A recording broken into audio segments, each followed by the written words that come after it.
México desde el año 2000 permitió y autorizó que la Organización de Cooperación y Desarrollo Económicos publicara los datos obtenidos por muchachos de 15 años de edad a quien se les aplicaba una prueba que se llama la prueba PISA. La prueba PISA ha sido desarrollada por la OCDE para medir las capacidades de lectura de matemáticas y científicas de chicos y chicas de 15 años alrededor del mundo. Tengo entendido que en 1997 México también participó, pero los resultados fueron tan malos, como han sido siempre, que el presidente de aquella época, el señor Zedillín, prohibió que se publicaran los datos, porque tal vez como él había sido un inútil secretario de Educación Pública, no quería que se hablara mal de él. No, le bastó ser presidente para que siguiéramos hablando mal de él. Pero con Vicente Fox se dieron a conocer los resultados del 2000 y así ha sido cada 3 años en que se aplica este examen. En 2021 no se ha realizado, o en 2020, ahorita me lo va a aclarar muy bien mi invitado David Calderón Martín del Campo, presidente de Mexicanos Primero. ¿Por qué? Porque la pandemia evitó que en 2020 se hicieran los trabajos de campo. Aparentemente ya iniciaron y David, aparentemente México no está participando. Hay información muy confusa al respecto. ¿Qué nos puedes decir? ¿Y por qué México sí debe participar en PISA? Muchas gracias, Eduardo. Buenas tardes. Mucho gusto de saludarte y a todo tu auditorio.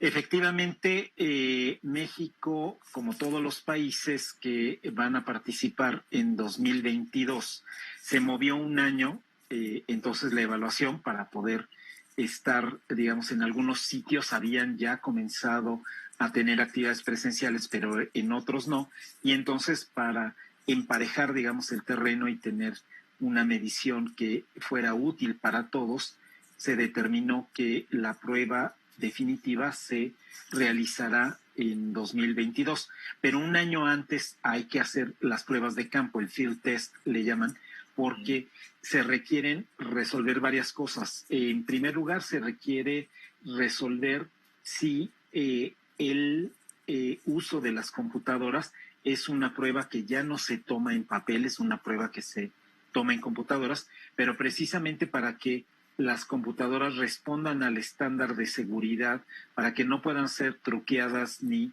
usadas, digamos, distorsionadamente, ni por los estudiantes ni por el país. Entonces, tienen que cumplir ciertas características de seguridad y después se debe probar en ese piloto la selección de los estudiantes, así como identificar qué pasa cuando hay que hacer una sustitución de emergencia. Porque es una muestra de estudiantes, no es a todos los estudiantes, es una muestra. Escuelas privadas y escuelas públicas. Escuelas privadas, escuelas públicas. La muestra es una especie de maqueta del sistema educativo nacional y entonces está contemplado, por ejemplo, que haya una proporción, el 13% de los estudiantes tienen que ser de origen indígena, pero ese 13% ya no es de toda la población, sino de la muestra, ¿no? Y así sucesivamente. Claro. Entonces, esta prueba de campo, México ya no la realizó en el tiempo que le correspondía, que era precisamente en estos meses, pero justamente empezó a aislarse de la comunicación y de la participación. Ya había habido un bache el año pasado porque México no mandó a sus expertos pedagógicos a la elaboración de la prueba. No es una prueba extranjera, es una prueba internacional. Es que nos medimos con los estándares de otros países, ¿no? Nos medimos con los estándares del mundo y tenemos una de las sillas asignadas para nosotros. La prueba la toman los 37 países de la OCDE y 50 más. Esos 50 países adicionales incluyen, por ejemplo, a Vietnam, incluyen, por ejemplo, a China, y entonces sus asuntos ideológicos y sus preferencias de forma de gobierno no intervienen en el hecho de que tener ese parámetro internacional es muy valioso. Los que elaboran la prueba no son los 87, son los 37. Es decir, México tiene ventaja de, digamos, imponer su visión sobre los chinos, pero esta vez sencillamente no mandamos a nadie por desordenados y por negligentes en términos de el gobierno mexicano y de la comisión que sustituyó al Instituto Nacional para la Evaluación de la Educación. O sea que esto ya es responsabilidad de Esteban Moctezuma, que era el secretario de Educación Pública, y de la actual secretaria Delfina Gómez. Y también de las personas que están en la Junta de Gobierno de esta comisión que se llama Mejor Edu, que es la que sustituyó al INEE. Entonces, le toca a Mejor Edu la parte técnica, le toca a la SEP poner el dinero, tomar la decisión y llevar, digamos, la logística de campo. O sea, México ya no va a participar, entonces, al no haber participado en la primera fase y no haber demostrado o expresado que quiere participar en la segunda, ¿podemos suponer que México queda fuera del examen PISA 2021? No, todavía hay oportunidad de hacerlo en el segundo semestre. Entonces, todavía tiene México hasta septiembre, octubre para hacer la prueba de campo. Por eso fue tan importante la presión de sociedad civil, de los medios de comunicación, que le pidieron una respuesta a las autoridades. Apenas esta mañana el presidente dio una respuesta bastante genérica. Más adelante... una respuesta de mañanera, ¿no? Sí, una respuesta desmañanada, digamos. Y en esa respuesta el presidente dijo, no, sí, claro, todo lo que sea para el bien de la educación va. Todo lo que ustedes digan, nomás que no dijo cuándo. Exacto. Después el jefe de la oficina de comunicación, Jesús Ramírez Cuellar, hizo un tuit. Entonces 5 minutos de mañanera y un tuit no son ninguna confirmación oficial. ¿Y qué dijo Ramírez en su tuit? Dijo, México sí participará en PISA y el atraso se ha debido a que la pandemia nos ha impedido tener las aulas abiertas. Pero ha habido pandemia en todo el mundo y no todos los países usan ese pretexto. Así es, y no solo, ya ahora hace más o menos una hora y media, la Secretaría de Educación Pública hace un boletín que es de nuevo una entrevista a la Secretaría Delfina, no es un acuerdo secretarial, no es un boletín oficial de la autoridad diciendo claro que sí vamos a participar, etcétera. ¿Por qué es tan importante que México participe y cuáles son las consecuencias si no participa, David?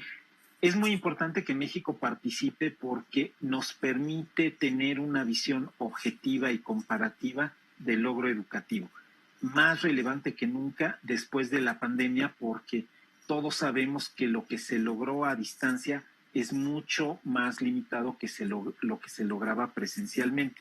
Si ya teníamos problemas, ahora seguramente las fallas y las limitaciones en el aprendizaje de los estudiantes serán más graves, pero no basta saber que serán más graves, hay que saber qué tan graves y sobre todo en qué aspectos, qué funcionó y qué no funcionó de haber cambiado 4 horas de presencia con tu maestro y tus compañeros a 100 minutos de estar viendo tele, qué fue lo que se nos cayó en matemáticas o en ciencias.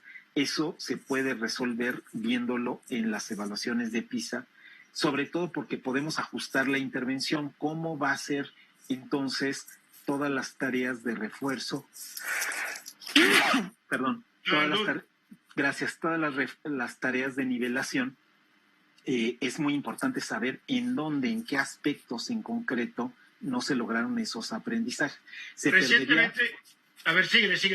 perdería la serie histórica, se perdería el comparativo con otros países. Vale la pena ver lo que están haciendo no solo Estonia y Corea y Finlandia, sino lo que está haciendo Colombia, por ejemplo. De hecho, en América Latina más y más países están participando y si México saliera, sería uno de los 5 con Bolivia, con Nicaragua, con Cuba, con Venezuela, que no estarían haciendo esta prueba.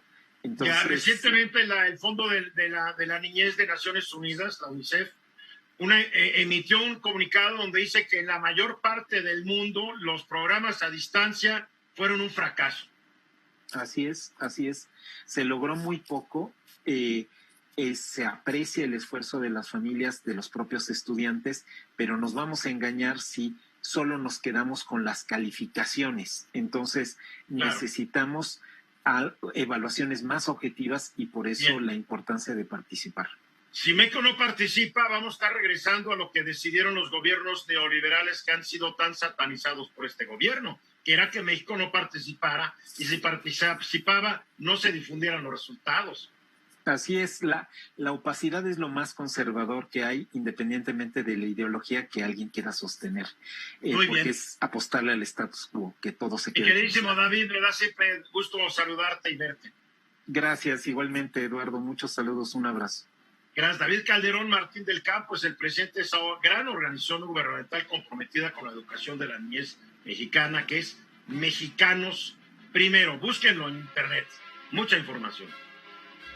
Esta fue una producción de Grupo Fórmula. Encuentra más contenido como este en radioformula.mx.